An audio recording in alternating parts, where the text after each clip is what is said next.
یوم یکجہتی کشمیر کے حوالے سے پاکستانی قونصلیٹ دبئی میں ایک تقریب کا اہتمام ہوا، جس میں شرکاء نے مقبوضہ کشمیر میں بھارتی فوج کے ظلم اور انسانی حقوق کی خلاف ورزیوں کی شدید مذمت کی۔ تفصیلات جانیں گے سید مدثر خوشنود کی اس رپورٹ میں۔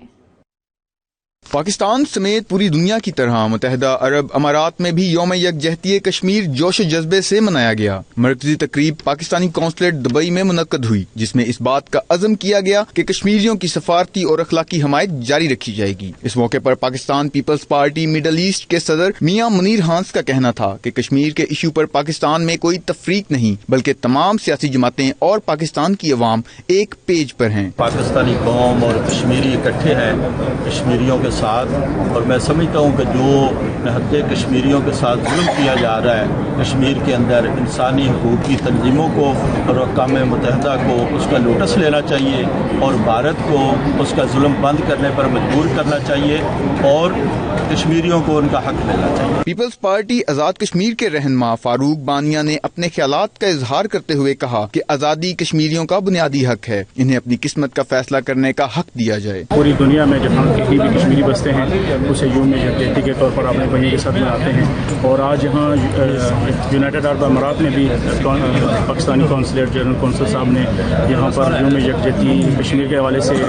آج جو یہ ہمارے ساتھ ہم کشمیریوں کے ساتھ یوم یکجہتی کا دن بنا رہے ہیں، تو میں سوچتا ہوں کہ انشاءاللہ وہ دن دور نہیں جب جموں کشمیر اس کشمیر والے بھی یہاں پر آ کر ہم سب ایک ساتھ اکٹھے بیٹھیں گے۔ تحریک انصاف کے رہنما امجد اقبال امجد کا 92 نیوز سے خصوصی گفتگو کرتے ہوئے کہنا تھا کہ وہ دن دور نہیں جب مقبوضہ کشمیر کے بہن بھائی آزاد فضا میں سانس لیں گے۔ کشمیریوں کا حق بھی ہے کہ ان کا قدرتیت جو ہے وہ دیا جائے، تاکہ کشمیری جو ہیں وہ بھی آزادی کے ساتھ اپنی زندگی گزار سکیں۔ تو پاکستان کی نئی حکومت آئی ہے، اور اس حکومت میں پہلی دفعہ ہم نے دیکھا ہے